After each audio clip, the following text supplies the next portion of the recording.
Ladies and gentlemen, sit back, put your feet up. It's time for the Other Three Amigos podcast with Declan McCormack, Wayne Mullins and Dan.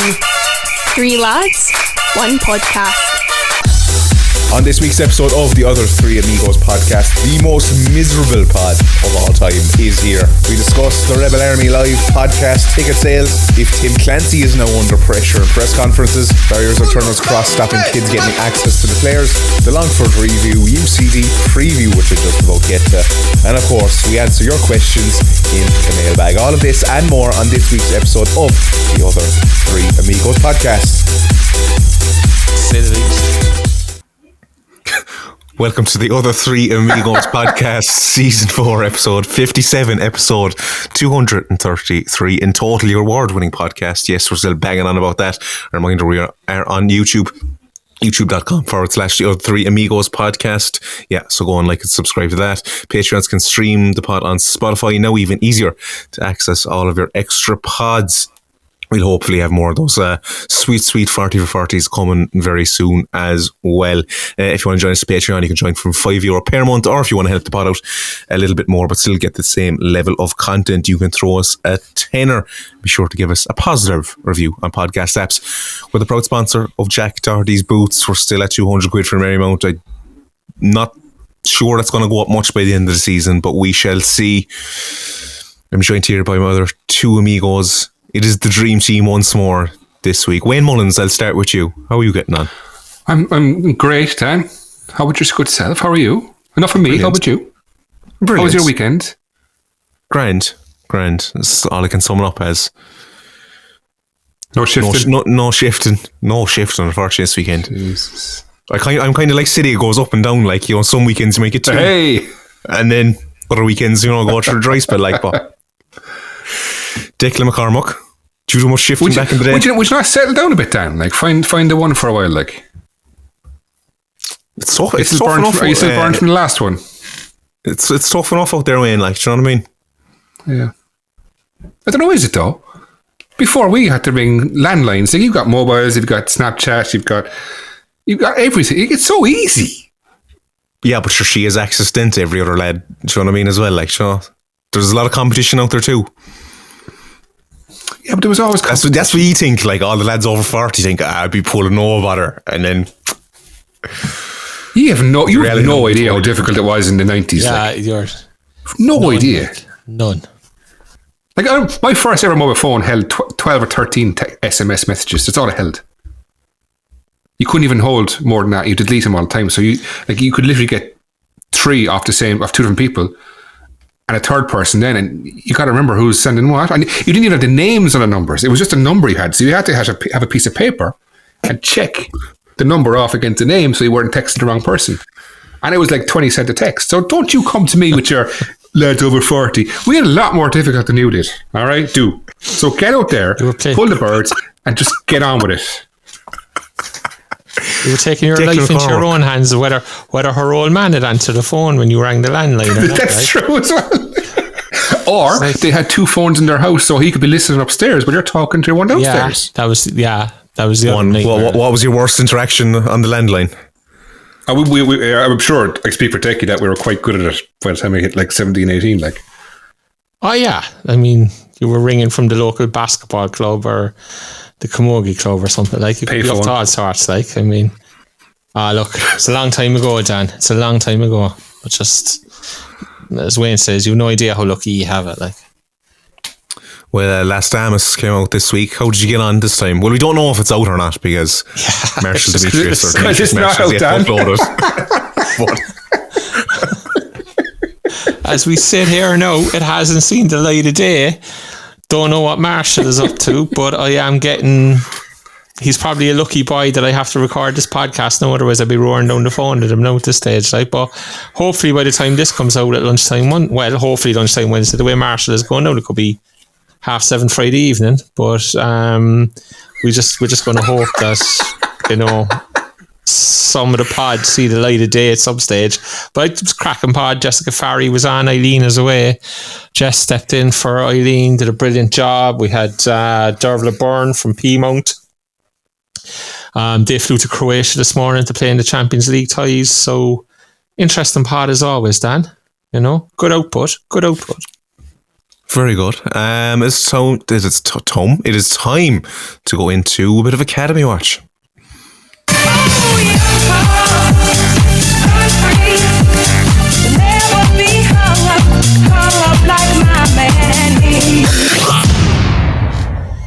Right, we'll bang away through these. Under 20s lost 2-0 to UCD. Under 17s beat UCD 2-1. Under 15s beat Bray 5-0. Under 14s drew 3-3 with Bray. Under 13s didn't have a game. And neither did their amputee team. It is now time to go straight into Academy Watch. Academy Watch with 유미키만 더 얻어 삼엄이 꽂을 팟캐스트.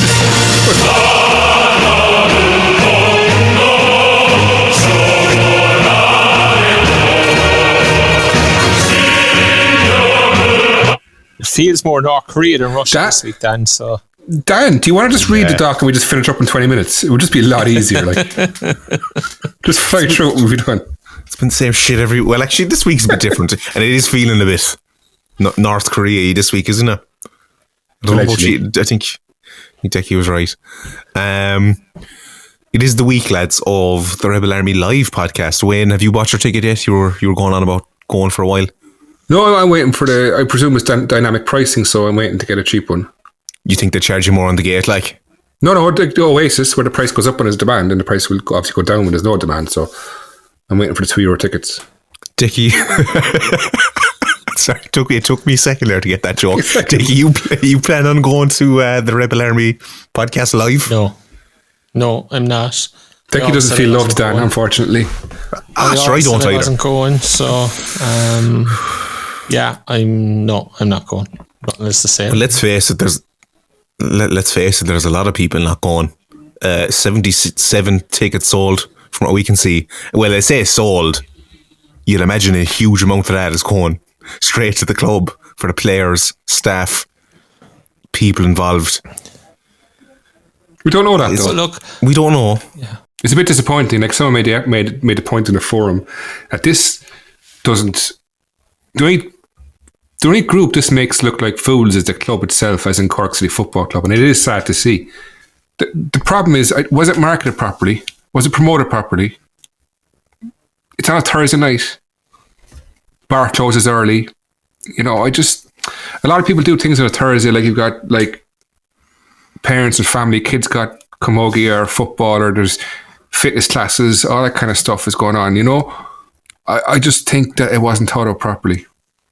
And 8 guests, like, that is, no disrespect to anyone on the bill, but like, that is an awful lot of people interviewing on stage. Like, I think 3 or 4 would have been good, because it was 3-4 max. Hours. Then you can get properly into stories instead of like you can have 3 or 4 on stage at the same time. Having 8 on stage is not. Let's do 4 and 4. But still, like, it's, yeah. Like, I hope it goes well. I hope they sell a lot of tickets. But as far as I know, today they're saying on the forum, could be true, might not be true, they're giving free tickets to season ticket holders. So I think it's a case of just filling the place now. But I did look at other podcasts on it, and there is another couple that aren't really doing well. There's a good few doing quite well. But again, it's a Thursday night. It's going to kill the audience, in my opinion. Yeah. Well, look, if the club are out there, we can join forces and bring TOTAP out on stage. We should. I would love to have promoted this, but like they don't want us involved, so there's no point. Decky, bad sign that we're giving away tickets for free now. And if you were a season ticket holder, had got your ticket, you'd be looking for a refund anyway. Look, I don't think season ticket holders will look at it that way. But somebody did send us the invitation that the club has sent out to the season ticket holders. Complimentary tickets to give away to our season ticket holders for this Thursday's Rebel Army podcast live show. Blah, blah, blah. These complimentary tickets are available on a first come, first served basis, and you can apply for your tickets by entering your details on the form linked at the button below. So they're definitely giving away free tickets. Look, I don't take any pleasure in it. We said and we meant it that we hoped it went well, and we wanted it to go well, and I think Scotty's right and the people in the forum is right. It's not a great reflection on anyone associate like the club as a whole. And if it's not good for the club, then it's not good for the fan base either, you know. So yeah, I just think it's a pity, but I think Scotty's right. I don't think the market, like, we do all our marketing in inverted commas on Twitter. We have 50,000 followers on Twitter or whatnot, you know, but like, you're hitting the League of Ireland fan base, you're hitting the Cork City fan base, and I don't know, I just like, throw some ads on 96, throw some ads on Red FM, put up a couple of billboards, you might pick up a few stragglers. Look, I don't know, I genuinely don't. These are hard sells, like Scotty said about other podcasts, you know, not going well. Like, they're... No, I didn't. I said this podcast, I was being kind. Most of them are going well, Decky, to be honest with you. Okay. Like, yeah, but they're national pods and they have huge followings. I was just going to say, like, TOTAP, we realise, like, this is a niche podcast, like, you know? It's very niche. It's not even League of Ireland based. It's just Cork City Football Club based. That's a small potential listenership in the bigger scale of things, you know? That's the Amos Den's even more niche because it's women's football, you know? So we realise we're in the niche podcast game. It feels like Cork City thought they were in some national podcast game where they'd get 1,000 people to fill the Opera House, no problem. And it doesn't work. I don't know what their listenership numbers are. We know what ours are, and we wouldn't be trying to sell out the Opera House because even though we have much more listeners than what the Opera House holds, you're looking at large percentages, like, you know, and it's just like, it's just not doable. Like, so yeah, look, we kind of want to be Billy Big Bollocks the whole time, really, don't we? But we are, like, being from Cork is about, surely. Absolutely. Well, that is true too. Look, it's a good idea to try new things, but I'm not sure many people saw this as something that would sell out. Like, I was shocked they went for the Opera House. Like, I know they're trying to go big, I know that, but at 25 quid a ticket on Thursday night, I just couldn't see it. It's madness. But anyway, look, I hope they get the people there tomorrow night. Last minute, you never know. A lot of people go for it. I hope it's a good night. I'll try and go, right, definitely. It is one of those things you'd kind of more on the day make a decision on. But I think so. I still don't know if I'm 50-50 on Thursday if I can go or not. And if I can go, I will. If I can't, I'll just stay at home with the kids. End of story. No. Declan McCormack, have you been speaking to your mate Tim lately? No, I haven't. I've never I'll say it again on the record. Never in my life have I spoken to Tim Clancy, nor will I ever. I doubt. Are you the source, Decky? No, I'm most definitely not. Definitely not. I got a message on, I think it was Wednesday night. I checked it with somebody on Thursday morning. Both people were saying relatively the same thing. And yeah, Trevor Welch then, like, I wasn't going to, I hadn't said anything to you guys, and I was actually planning on dropping it live on the pod to get a genuine live reaction from you two. And Trevor obviously brought it up at the podcast on Friday night. I think Trevor's information is accurate. I think the timeline might be slightly off. The 2 week thing I hadn't really heard. But yeah, I think there's, how would you put it, relationship issues at the upper echelons of the club. That seem to be fueling these Tim Clancy wants out stories. People will have to make of that as they will, you know. What did you make of it? The line of questioning. I thought it was fair enough. I mean, Trevor had his information. He brought it to the table. He asked him straight out.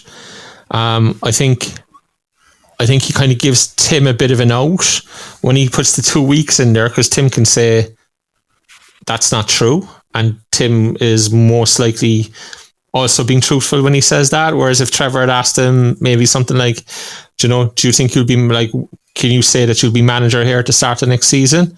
That's a very, very different question for Tim Clancy to answer, I think, at the moment, you know.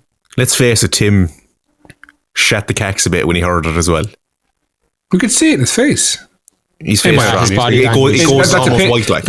That's opinion, like. But I also wonder where the source comes from. It just seems, you know me now, never want to overthink something, but I just find it very suspicious. That's my opinion on it. I just find it like the way it was dropped. I just do. It's my area. You mightn't think. I just think it was. I've never heard that line in questioning at a Cork City press conference since we were on it. No, sorry, rephrase that. I haven't seen this line of questioning at a press conference at Cork City since you were on it.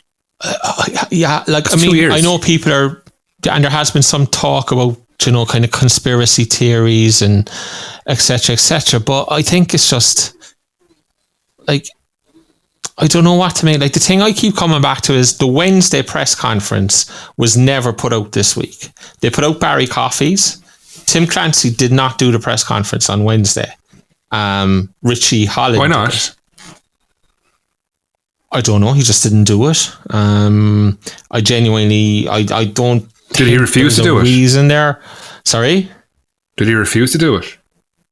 I think he. See, I don't want to speak for Tim when I don't know for definite. I was told that he had refused to do it.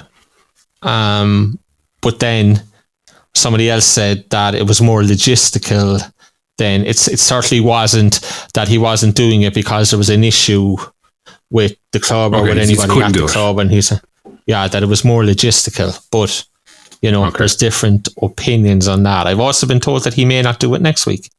So we'll have to wait and see. But Richie Holland did it, and like Richie was asked, obviously he was asked about Tim and Wraith Rovers, and he was asked about Keane Coleman's knee, which as we all know is sad, and none of it went out. And none of it was put out. It never went out. None of that press conference went out. They only put out Barry Coffey. Okay. They never put out the Richie. They never put out the manager's one. And then Friday night, we're like, yeah, I was shocked. This is where shocked Saturday morning. I actually didn't know that. I actually didn't cop that. I genuinely, this is the first time you may have told me, but I didn't cop it. So they cut that, but didn't cut Tim Clancy's question on Friday night. No, do you see? Yeah, now I'm even more suspicious about this now. Like, I knew you would be. Yeah, like I don't buy into conspiracy. In fairness, stuff. no one can question that suspicion. Like, because I'm normally suspicious. It's not suspicious. It's heightened awareness. That's what I call it. So look, I guess we just have to wait and see. But I think it's like, I'd imagine Tim Clancy knows the game well enough, and he understands that it's much easier to get a job when you have a job, and that's the same in any walk of life, you know. So there's a part of me would be surprised if he walked away without there being something lined up. But as I've said for the last 6 months or so, his stock is going to be at its highest now. He's, what is it, 17, 18 points? I can't even remember how far clear we are at the top of the league. His stock is very, very high at the moment. And I'd imagine if I'm Tim Clancy, I'm pretty confident that I'll be offered another gig pretty soon. Mm-hmm. And I think if that happens, we'll be waving bye-bye to Tim. Do you think it's Dublin or Scotland? I don't know. I actually have one in mind that I was thinking about today, but I think people will go, no, like it might drive people mad. But if Dundalk are relegated, what do? Do they stick with John Daly, or do they let him go? Does Tim Clancy want to do a first division again and be known as a first division manager? I think that would be a bad move. If he's going somewhere, it has to be Premier Division or Scotland or England. Why would you go back again for a third time to win the league?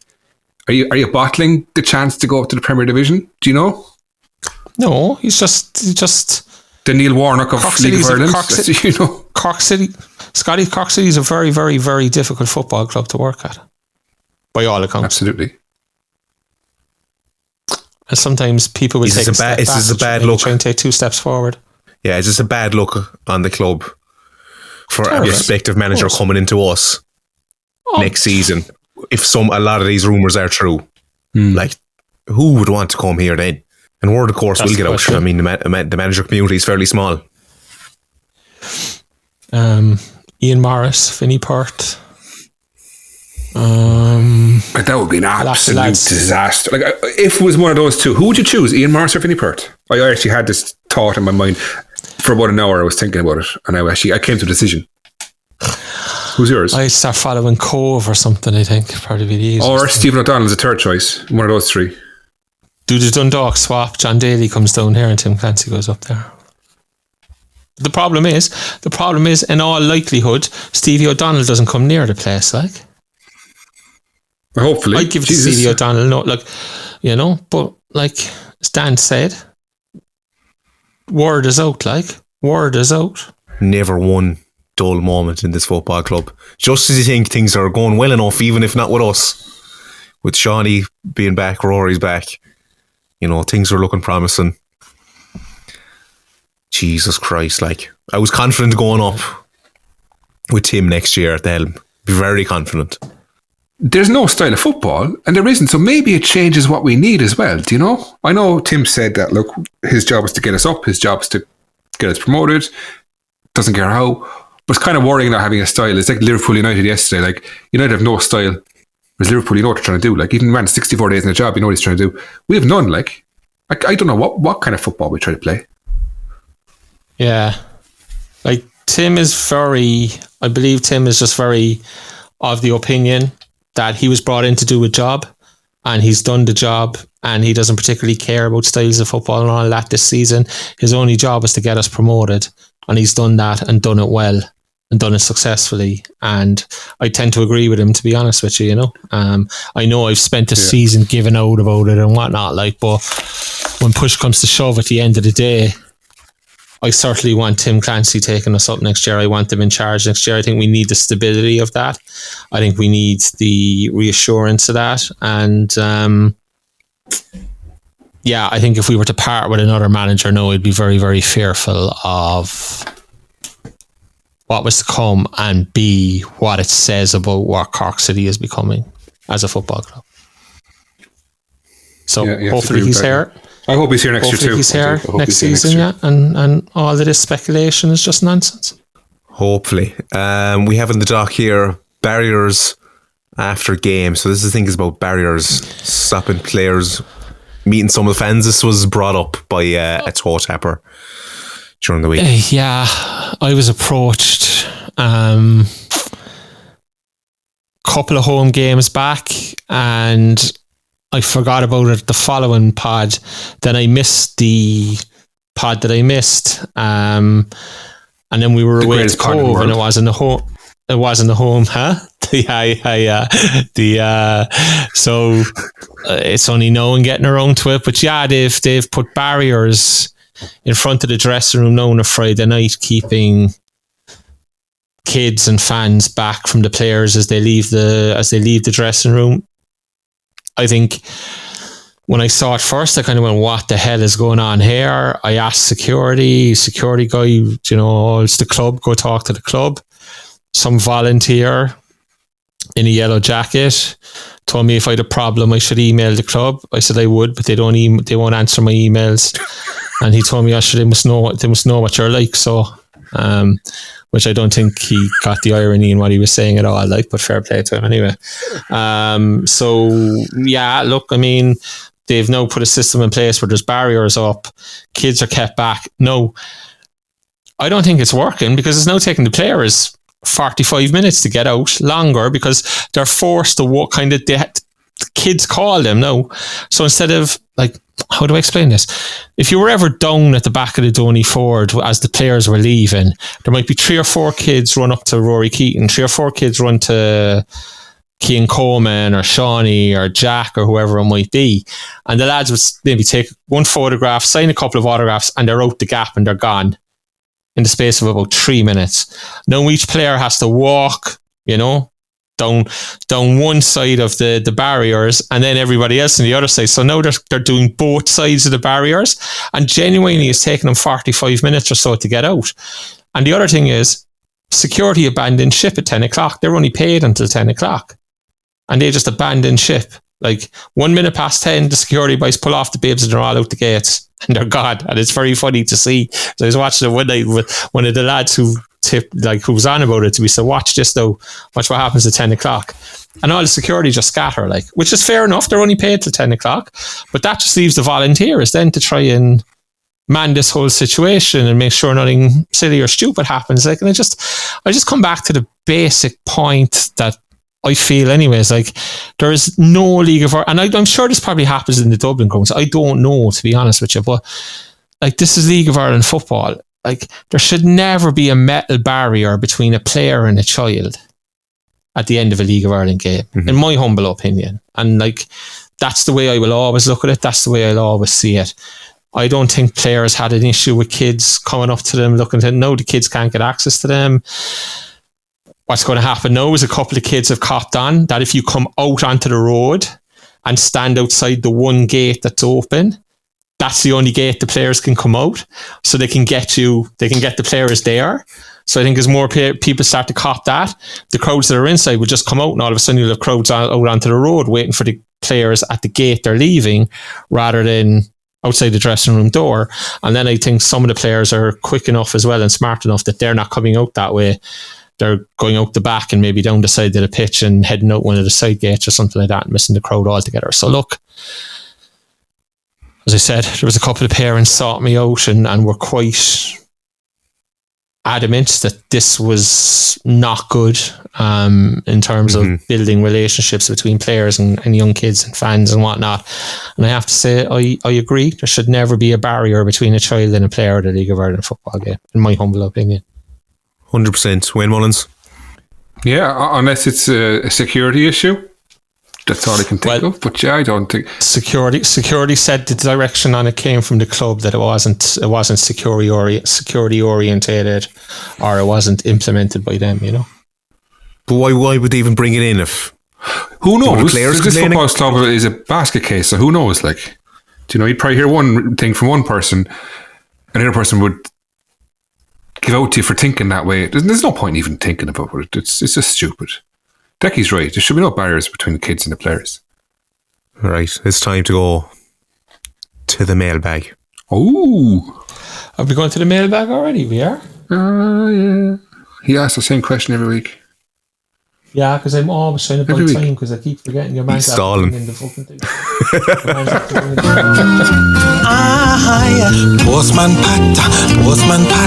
Postman pattern in black and white cat.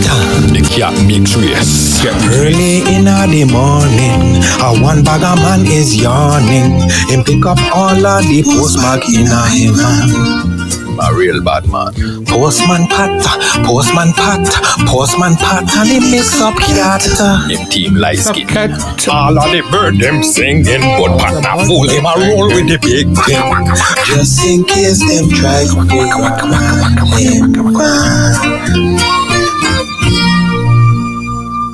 Lovely. We want a city question and a daily life question. As always, DMs are also open. We record tonight. Go. Stephen Burke, hashtag ask TOTAP. Who's your favourite city manager of the past 40 years? So let's start with that one. Pat Dolan. Caulfield. What reason? Just we actually won shit. Like, that was only a good way to remember. Like, that's true. Decky. I'm going to give Colin Healy a shout and be very controversial. The question is favourite, not best, or who won the most or anything else. Like, I think, yeah, I have a lot of admiration for Colin because he threw aside, and I keep saying it, he cast aside all his own personal beliefs about how football should be played to just win a league title with the squad and the players that he had, you know, and I do always admire that. Always will. What's your favourite meal to have for dinner, Wayne? Turkey burgers with cheese, coleslaw, onion, mayo, ketchup. Yum. That sounds grim enough now. Turkey burger, like, just we should not go for the full beef. No, it depends. You can get good beef burgers and bad beef burgers. Like I like smash burgers on the beef, and I like the thick ones in the turkey. That's where I'm at, really.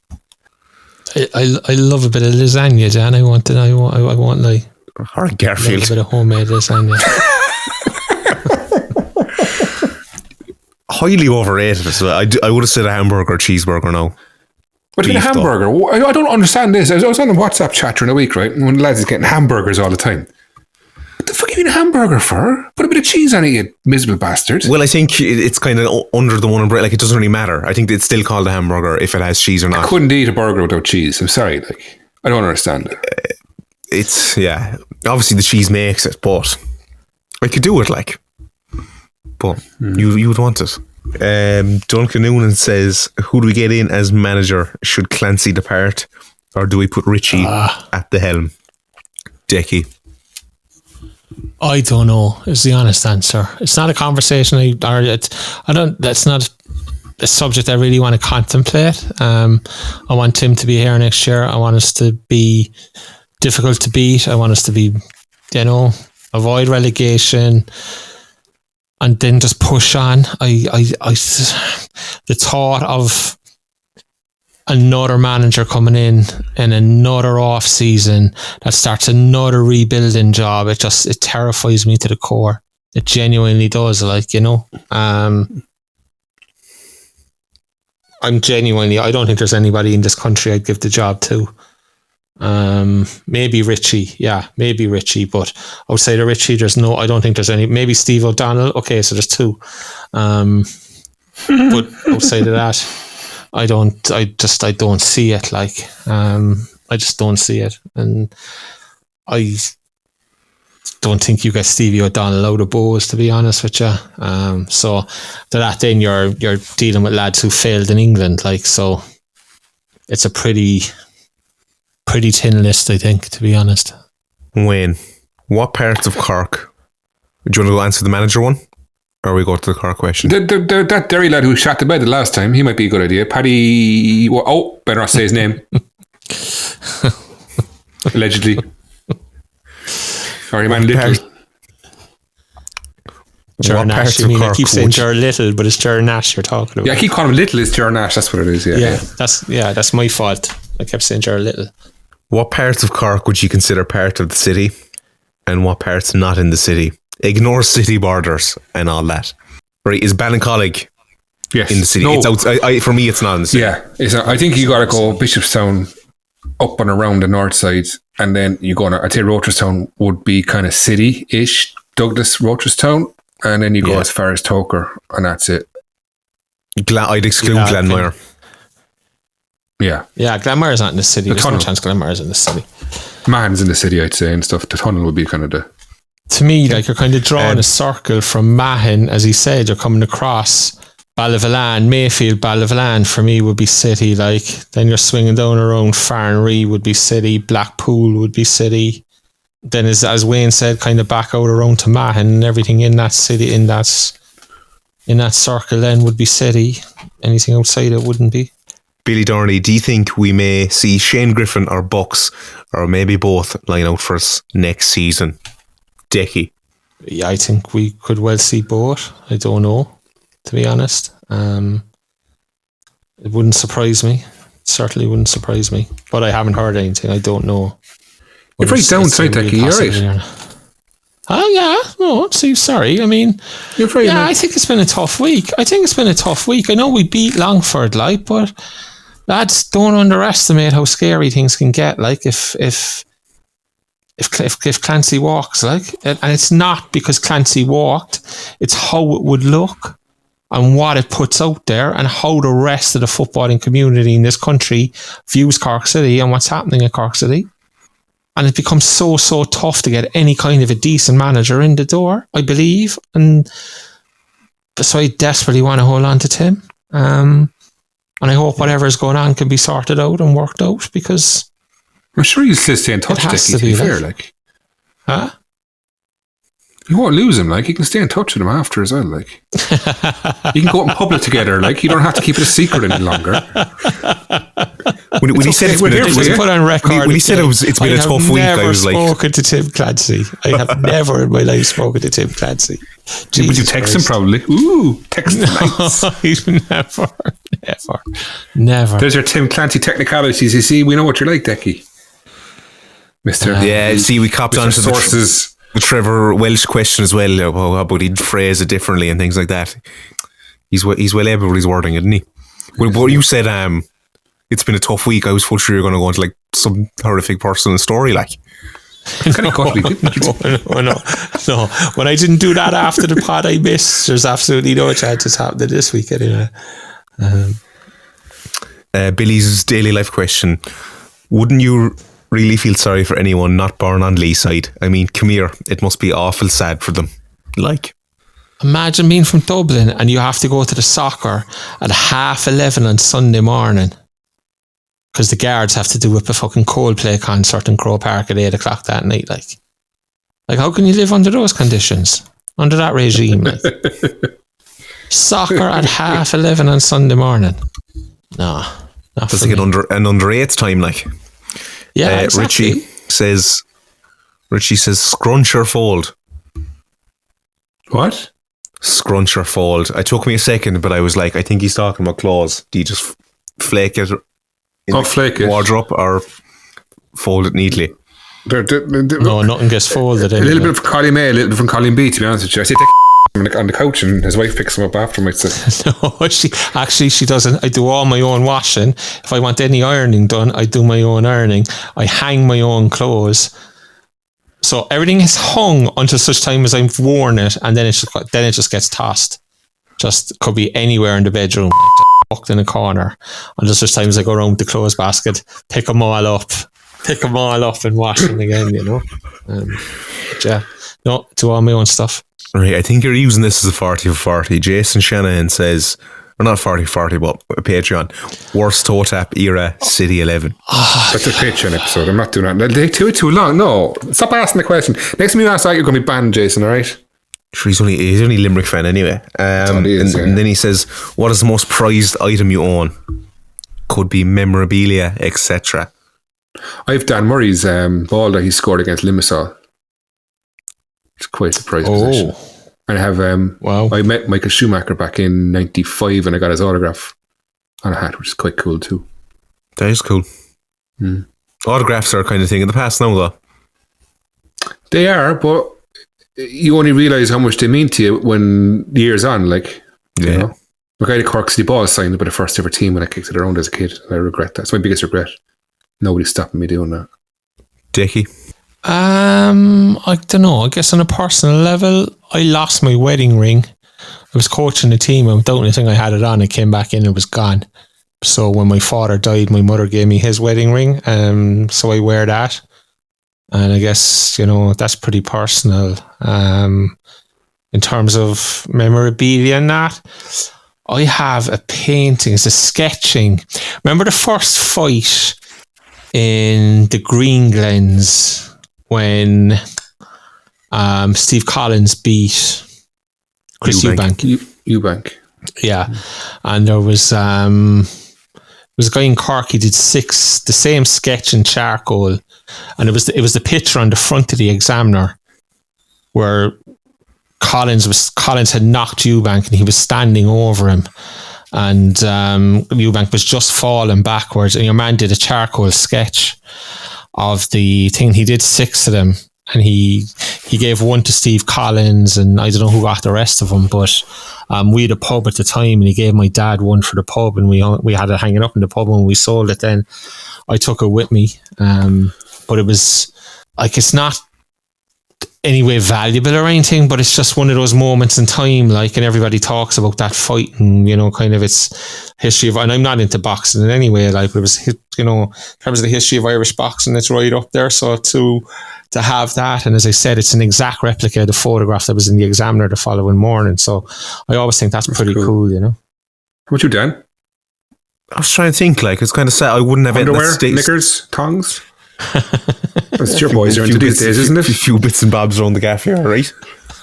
It's not really springing to mind, which is kind of sad in a way. Unreal. When I was younger, actually, Dan, before you finish, when I was younger, I had, I don't know, was it maybe 6 years of Ryder Rovers comics. Every comic sorted in a row for right through the tragedy of the lads all being killed in the coach crash, and I think it was in Turkey, wasn't it, and the rest of it, you know. And all these, they were immaculate. Like, there was about 6 years of them there, and the parents sold the house, we were moving house, and I had them in big gear bags, you know, And the mother decided one day there was no way she was taking all the gear bags with the fucking comics all out. I was in school. Where are my gear bags? Come on, they're only all old. They're only all the old comics. I was like, oh my good God. I'd say they'd be worth a pretty penny now, to be honest with you. A pretty penny they would be worth now. But anyway, what can you do?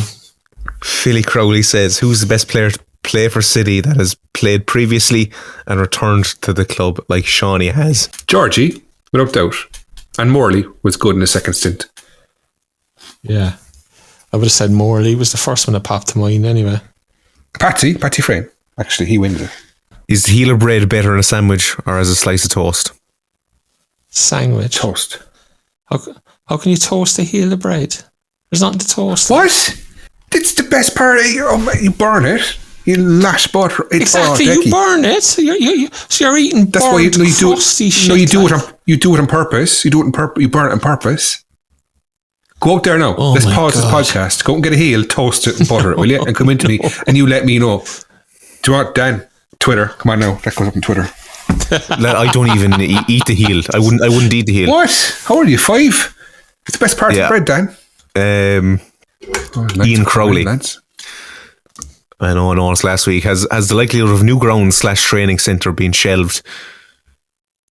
Oh yeah, has the likelihood of new ground / I presume we're going to Decky here. Who knows? Decky doesn't know. Who knows? To be honest, I have no idea. I didn't hear any more since Mayfield was gone. Yeah, why is Mayfield gone? Who knows? Decky, why is Mayfield gone? I don't know. All right, what's your answer? Do you really not know, or are you just not saying it like? A little bit of column A, a little bit of column B, as a great man said about 5 minutes ago.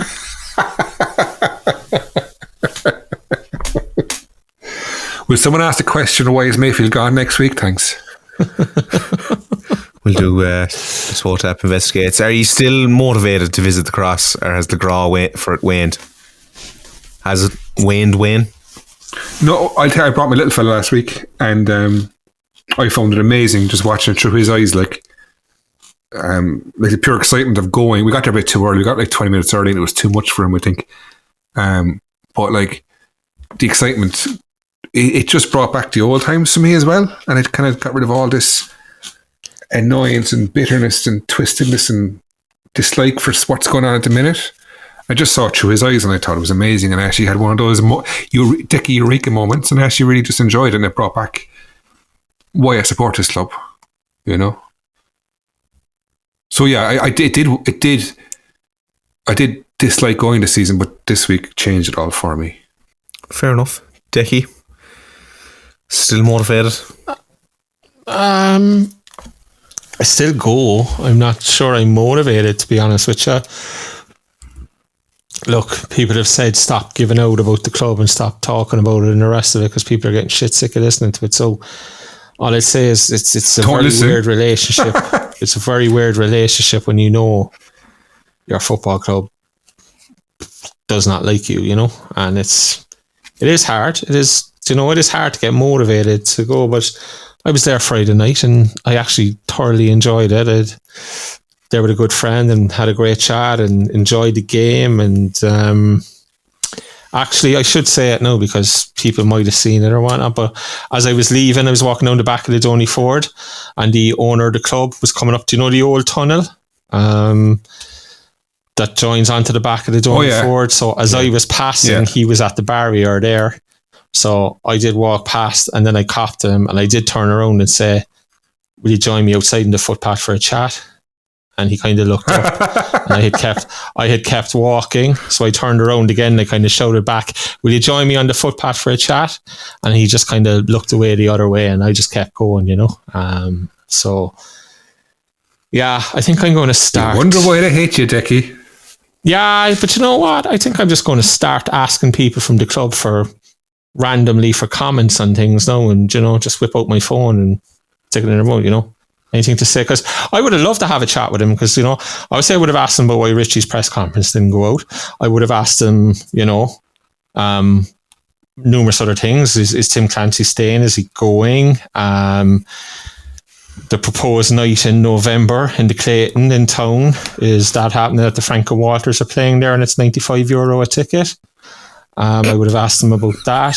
I would have asked him about Did you numerous just other drop things. something there without knowing it? So, yeah. Did you pick that up as well? Chat.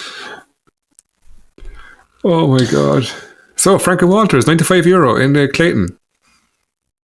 Supposedly so, yeah. Sometime in November. I don't have a date, but is this supposed to be the big piss up party? Like, this is. I think that's what I'm guessing. Jesus for 95 Christ. quid. It must be kind of a dinner dance. There must be a dinner for 95 quid. Like, your guess. I'm presuming. So I don't know. Is it black tie or what way it's going to work out? But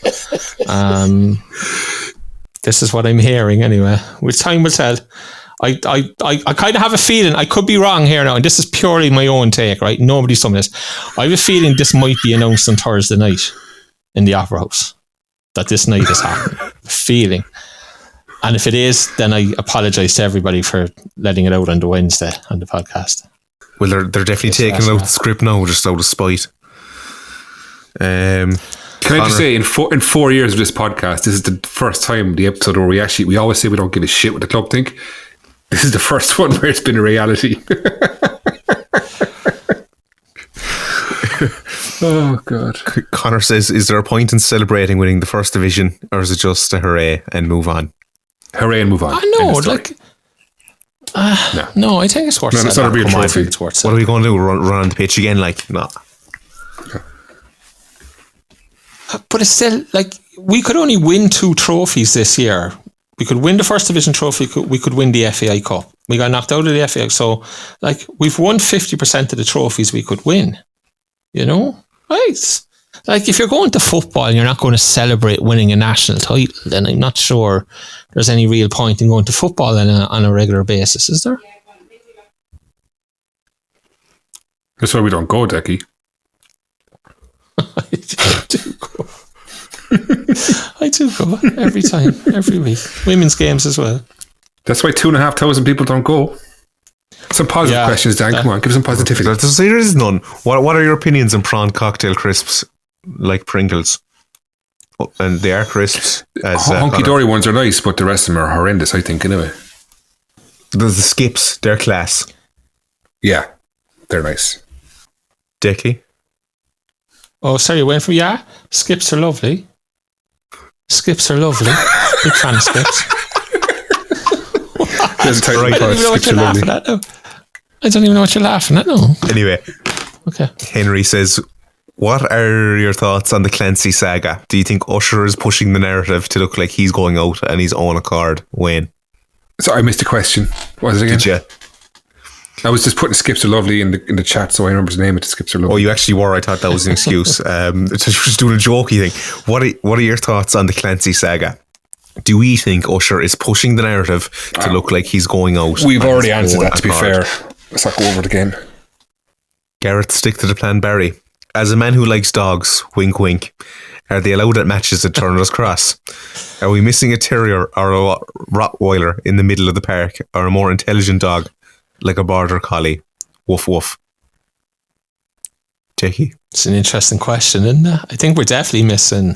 Well, like, Greg has some of those qualities about him. He's probably more border collie than he is Rottweiler, to be fair. Like, I think definitely... Like, if you remember when Tim Clancy brought Drogheda up out of the first division, the first player he signed was... I'm just drawing a mental blank now. Your man, he's still playing centre midfield for Drogheda. Come on, Decky, Jesus Christ. Somebody help me out. Scotty, help me out. What? Me, what are you doing, like? I wrote I like ships, and I was changing it to skips because I know I write ships, and I wasn't listening. I was just trying. I was on WhatsApp. Just your man that plays in centre. Your man that plays centre midfield for Drogheda, the Rottweiler, club captain. Stop. I don't watch Premier Division. Sake, lads. What's his name? Come on, like, how can I not think? How Gary Deegan, Jesus Christ, Gary Deegan. Deegan was the first player. I didn't say he was a centre back. I said he was a centre midfielder, Rottweiler. He was the first player Clancy brought into Drogheda when they were promoted. And I think they'll go looking for the same kind of player again. I think Clancy will look for the same kind of midfield general again as one of the early signings if he's here to take us into the Premier. Right, lads, just to follow up on a question raised by a listener a few weeks ago about the season ticket holder benefits. The club shop has its first season ticket holders discount weekend, which to be fair was for in the shop and online sales too, in brackets, which I don't think it was last year. And the club have also said they will be issuing more regular email updates and communications to season ticket holders and fans generally, which seems to be an improvement. Oh, that's not a question. That's just. So he's just saying thanks TOTAP for getting the club to sort their shit out, basically, which is great. I'm glad I read it out. So, I probably can't even talk about this one. Question for this week's pod, another DM. Rumours have started around the relationship between Usher and Clancy. Do you think this is down to the likes of Buckley and Griffin? Go to the Instagram. 2 questions, and that's it. What English club jerseys should City start promoting and selling? Is a reference to Waterford. Ah, yes. That's because Waterford are selling Fleetwood United jerseys in their shop, and then they advertise it on Twitter as well. So yeah, I think we'll just take the Cork City ones, to be honest, obviously. But yeah, look, Waterford publicly acknowledging that they're, I don't know what feeder they are. Club. There's an afterthought. Yeah, a feeder club for an English 4th tier side, is it? So yeah, know your place. What colour should next year's kit be? White. Wayne Mullins, white. We never went back to this actually. Did you get not yet dash cam footage? But it does exist on the other person who was in the car park at the same time, because I was picking someone up. Okay, interesting. Is tomato a fruit or a vegetable? It's a salad. Best county in Ireland besides Cork? Wicklow. Jesus Christ, that's great. Flying trees, like. Take a few there with you. Where do you go on holidays? Kerry. Jesus Christ. Right, this needs to end. That concludes the first half TOTAP. Come back to us in the second half. We'll have the Longford review, the UCD preview. We've not even segments left anymore. That's the biggest decky answer I've ever heard in my life. Kerry. Yeah, he goes from Bui, which is basically Kerry anyway. Anyway. Bui is like a metropolis compared to Kerry. Fuck's sake.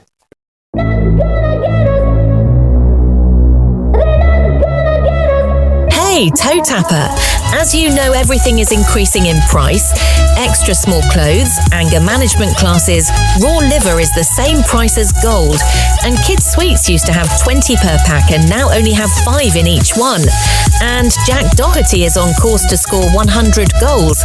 And he's going to bleed us dry. We need you to help the gang by joining our Patreon for exclusive pods, news, and much more. For a $5 a month, you can ensure that Wayne doesn't smash up his laptop, that Dan has really small clothes, Eileen is satisfied, and Declan gets lots and lots of jellies. Head to patreon.com/TOTAP to support the cause.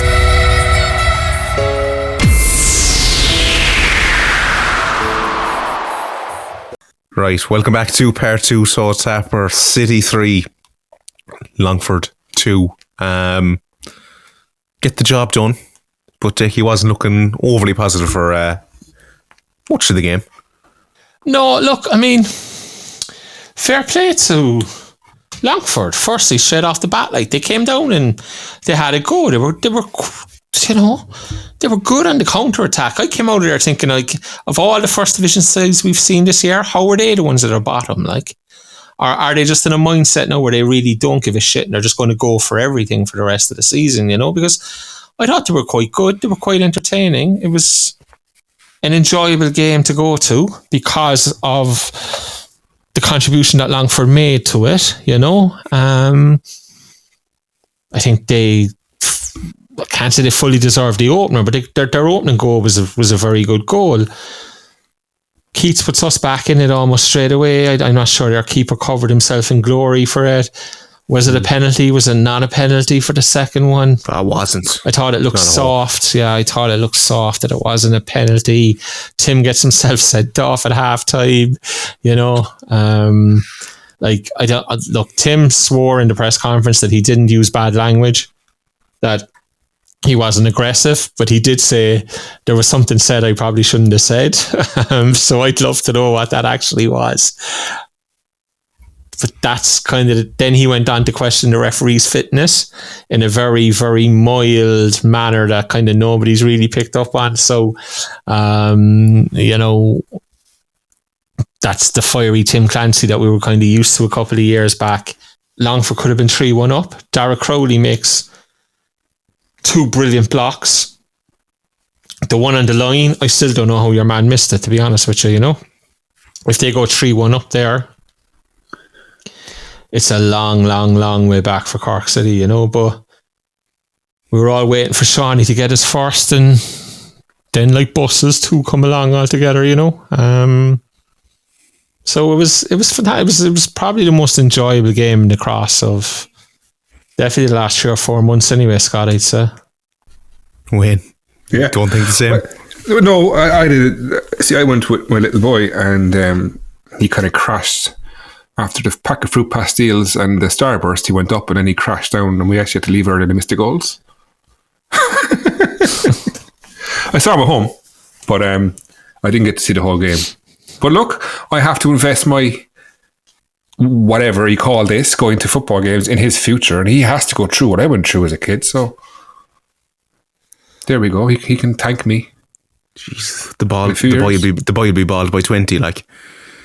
He will, I'd say. Pulling his hair out anyway.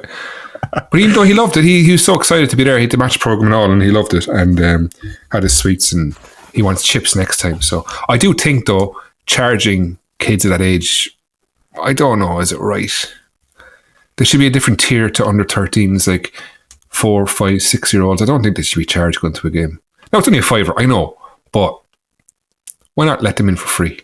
They don't really see. Oh, and another thing, sorry now to cut across, in a match program, would not put something in the centre pages for kids to kind of do, like a crossword or something, or some sort of spot the difference. I don't know, it's just something they could do for kids, because he had the program and he looked at it and he was like, oh yeah, looked at the pictures, gave him the names of the players, but just put something in there for kids. I don't know. Kids Corner, whatever. Yeah, just like, one page will do, spot the difference, put a little kind of word search and a join the dots or something. Like, I don't know. Look at match magazines and what's it called? Match of the Day magazine. It has all that stuff in it. See, Best Buddies acknowledge their existence. Spuds. They did. They said someone was giving out about that. It's closed again on Friday. Yeah, they replied and they gave the dates when they'd be open. So, but did they leave that fan there the whole time? It's not there sometimes. I'd say they just use it as a parking space. No, half the time. Like, we should ask. We should rent it out. Do you know what we should do? Why don't we rent it off them? Take a cut of the profits, and we could have TOTAP buddies, TOTAP spuddies. We could do that job, surely. Oh, lad. How many security would be sent down to the van the minute we'd open the front of the van? How many security would be sent down, do you think? Would you have to have a qualification to be like kind of... You don't want one of those, is it HCAP health certs? Do you know what I mean? That's what I mean. I don't mean qualification certs. You can watch. But surely for just serving, you could do it. You'd have to hire one of their chefs or their cookie, their spuddies, and we could. That'd be a great idea. It'd be such a good crack. If anyone out there who has one of these vans who is willing to cook for us, we'll do all the stuff at the front and get everyone coming to our van and make a lot of money for you. There you go. Offers open. I was going to say, I'd do it. I would be doing it not to see how much money could be made, not see how many people would show up to see it or whatnot. I would be doing it just specifically for the club's reaction. That's all I would be doing it for. Like, it's just to it's good money for charity, like, and wet myself laughing as security fellas were marched from every other part of the ground. You know? Oh Christ. Wayne, penalty to you. I didn't think it was at the time, but someone on the forum is saying they were behind it, and it was a push. But it was soft. But look, if you're going to put your hands on a player, you got to risk it. So no complaints really from me. Dickie, does Jack Doherty have a future with Cork City next season? I think he does. I was amazed by the reaction. That was the forum I was reading where people, he was this and he was rubbish and he was that. I thought that 90% of what we did well, especially in the first half, came through Jack. You know, he played an amazing ball earlier on for Shawnee's first opportunity. The Shawnee just slipped wide of the post. Jack should have probably scored himself very early on, and he put it over. But I thought he had quite a good game. I'll be honest with you. I know people would say I'm biased and whatnot, and I see it as I call it, and I thought he played quite well, and I thought a lot of the invention and a lot of the good stuff in our play started with him, and he played that ball wide to Malik Dykesteele all night long, and it was on all night long, and he played it out there and he played it well, and I thought he was linking up well with Shawnee as well. Little less well with Keats, but I think Shawnee was making the runs that Jack was looking for, and he did find Shawnee a couple of times, you know. So yeah, I definitely thought there was some bit of light there, definitely, without fail. Wayne, the fans have started to almost turn against him now. I wouldn't say turn against, it's probably the wrong phrasing, but they don't seem to overly enamoured with him. I wouldn't say Tim Clancy seems overly enamoured with him either. It's compared to last season, he hasn't done what he did last season. He started off well, but obviously he needs some confidence in the arm around the shoulder. As I think it was Shane Keegan said at the start of the season, you have to treat Jack Doherty different to everyone else to get the best out of him. And maybe we haven't. Maybe he's just sitting in the corner and no one's kind of putting their arm around him. I don't know, but that's management, because he clearly has the ability. He clearly has the skill. He clearly has the goals in him, but he's not doing it. So is that down to the management? Is it down to Jack? Bit of both. But if you're going to get a marquee player in, which he was at the start, you got to play to his strengths on and off the pitch. Well spoken, Wayne Mullins. Thank you. No possession stats. XG was City had 4.43, Longford 1.85. We had 27 shots. They had 7. We had 7 on target. They had 3. We had 29 touches inside the penalty area. They had 10. We had 541 passes to their 249 aerial duels. We had 18 out of 29 won, 12 and 38. And yeah, that's basically it. It's now time for the most prestigious award in world football. It is the TOTAP MVP for the champions elect. In first place, 74% of the vote, Shawnee Maguire. In second, Derek Crowley. The most prestigious award in world football. It's the other three amigos. I was on Derek Crowley. That wasn't a delay. That was just me hitting the delay, because Dan just went, MVP, and then he starts reading them out, like, and give nobody a chance to do nothing, like, you know. So I just got stuck. Just press the button and just leave it. Right, bang. The most prestigious award in world football. It's the other three amigos MVP. Dan's pissed off. Yeah, Dan's tickling. He's thick as fucking shit, I tell you. I've started, so I'll finish. Derek Crowley was in second, 12%. Rory Keaton in third. I was like, I was waiting for you to hit it again there. Rory Keaton in third, 8%, and Doherty in fourth with 6%. Oh, well, we have some comments here, maybe. David O'Callaghan says, Cian Coleman, any person could see that as the obvious choice tonight, levels above the rest. Colm Shanahan is no room in the poll for the official man of the match. Jack Keller thought Crowley was ropey at the start. Connor says, take Greg out of the team and it doesn't function. There was multiple times where he received the ball and mid-game had to stop, point and tell people where they should be, all the while playing crossfield balls and winning every header. Doesn't get enough credit. Fair point? Yeah, I think it is. Wayne? I think it is. Yeah, I actually didn't think Shawnee played well in the first half at all. I thought he was a bit of a Gary Lineker. He didn't play well, but scored 2 goals and gets all the credit. I don't know. That's just me. Yeah, no, that could be true. I mean, the lads there are obviously getting at Phil Long's shout for Cian Coleman as man of the match on the official stream, like, and we all love Phil Long, like he's a great lad, like, but that's one mad shout, like it's the maddest mad shout of all time, to be perfectly honest with you, like home we have, like, that's the first time all year in any game all year we've conceded 2 goals. And like, no, maybe he was giving it to Cian because he was aware of his remarkable recovery from injury from the week before, and he's working that into his thought process, you know. So maybe there's an element to that to it, like, but it's a mad shout, to be fair. Shawnee wins it at the death. 3-2 City. We want another movie title. Go. Billy Darnay, magic, just bloody magic. Tony Tobin, the postman always rings twice, which is quite apt, because Shawnee always delivers. David Crowley, Shawnee does Longford. Wayne, Hitchhiker's the Galaxy. You're pissing yourself laughing at Sean joke as well as well. No, as the one before it. The one before it. It was funny. Longford. Yeah, Debbie does that. It's like Richie says Sex and City. Garrett stick to the plan. Barry, one flew over the cuckoo's nest. That's what this season feels like. Anthony Falvey, man on fire. Magpie, Decky spending too much time on his phone at the game. Getting called out. Tim, that's it. Decky was actually managing while Tim was sent off. That was it. Yeah, I was in touch. I was sending messages to Jamie Hamill down in the bench. Actually, just to mention Jamie Hamill, that reminds me, random list of stuff that comes into my head. Remember the couple of pods back we did the Hoover, you know, there was the Hoover during the press conference in Bishopstown. Jamie Hamill was the man working the Hoover that day. Many talents. And you were banging on about the cleaning team coming out to Bishopstown.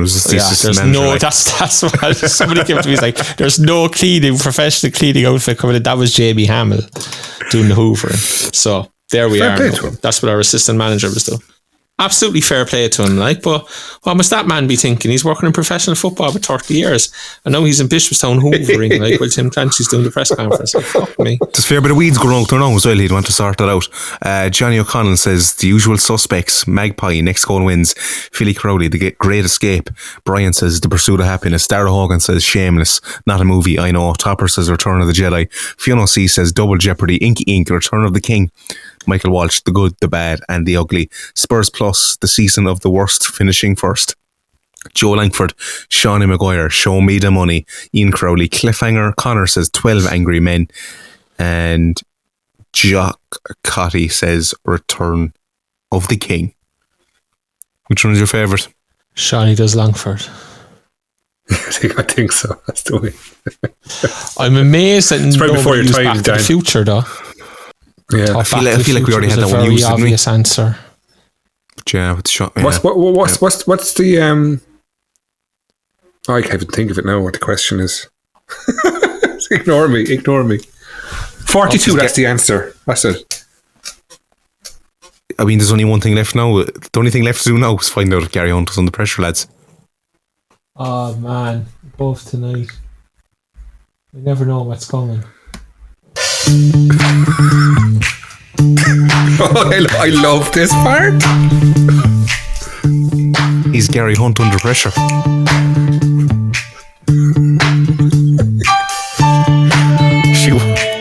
What did they get this week? Who they playing? You better hurry up, Dad.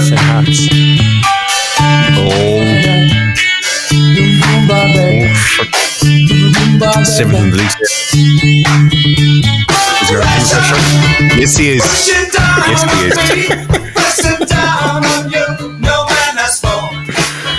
Oh, best part of the week. Fade it out.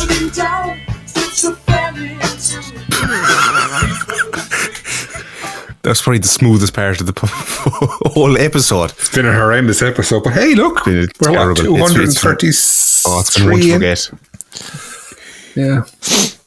What's left? So Jesus Christ, that was a shit episode. I think we're done as adios and head off. We're not playing a game, like. Yeah, Dan. The game we're going to win the league in, and Dan. The game we're going to win the league in, and Dan doesn't even want to acknowledge it's happening. Like, you know, just like we just have to acknowledge it for the crack.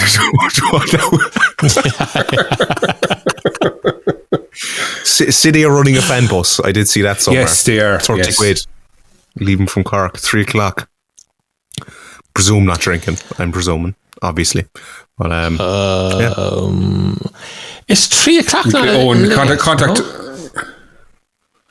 4, 5, 6. Yeah, well, it's 2.5 hours by car, so it's probably 3.5 by bus.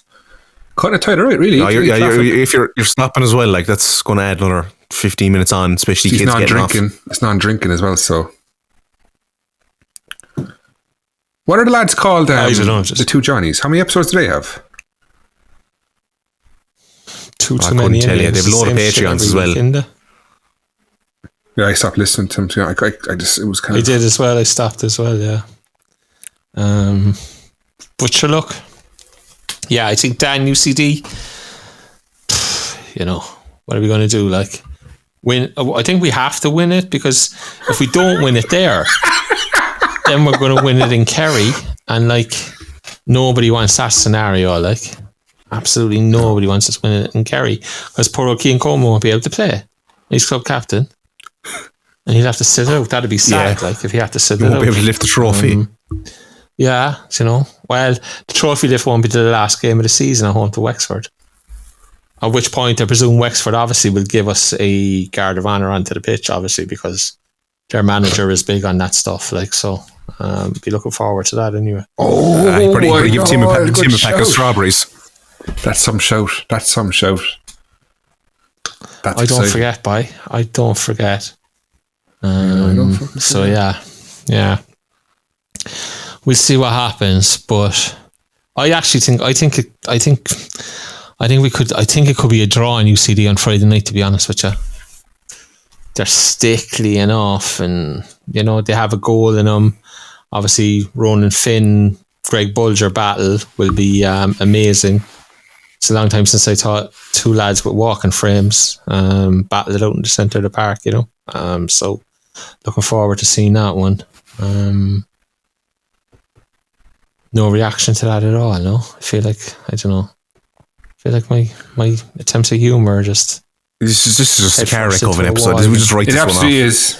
Yeah. Just write this one off. I do have an idea of our charity bet for next season, though. Speaking of... Because I think we're going to win 4-0. I think Shawnee's going to score 3. I think we need to have Shawnee against Keating, right? And we choose a charity for each one. And whoever wins the top goal scorer award for the club, gets that their charity gets the money. But sure, we'll never find out. We'll never be able to talk to them. We pick a charity for them. Yeah. Oh, yeah. And you could pick one for the rest of the team. So you could have Shawnee versus Keating versus the rest of the team. Oh, interesting. Let's charities. Keep it in mind. Yeah. We'll get over this season first. I know you'd feel bad for the other two that get left out, so... Who the other two? Well, if you had 3 charities and won, you'd feel bad for the other 2 charities. Here, we don't lose the money. The players lose the money, so it's up to them to score goals. That's true. We've tried to do a lot for charity over the last 4 or 5 years, Dan, and you know, hasn't really worked out all that well at times, to be honest. It hasn't actually.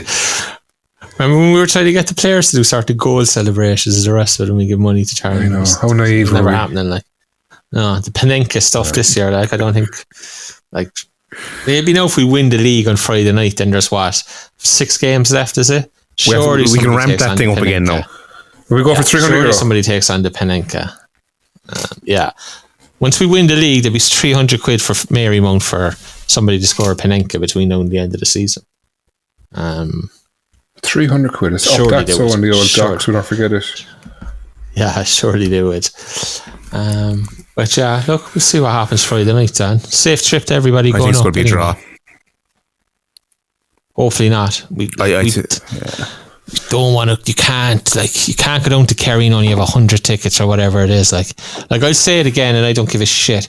I said it 2 months ago. Those fixtures should have been switched. The second there was a possibility of us winning the league in Kerry, we should have went to Kerry the last round, and Kerry should be coming up here the next Friday night, just in case. There was no harm in switching that, like, you know. Instead, no, there's a very real possibility that we go to Kerry and win the league in front of 200 or 300 Cork City fans max, and that would be fellas buying home tickets and the rest of it, you know. So it is what it is. Que sera, sera, Dickie. Que sera, sera. I thought it was a fairly straightforward. Yeah. Dan, end the fucking pod, will you? Yeah, we're just hanging here now. Like, adios. This is a adios, amigos. Adios, I think. Ciao. Yeah. Oh, feeders in. We need to stop it, don't they? Can we just stop this, please? This is horrendous. Kill the fucking pod. The next episode will be available very soon.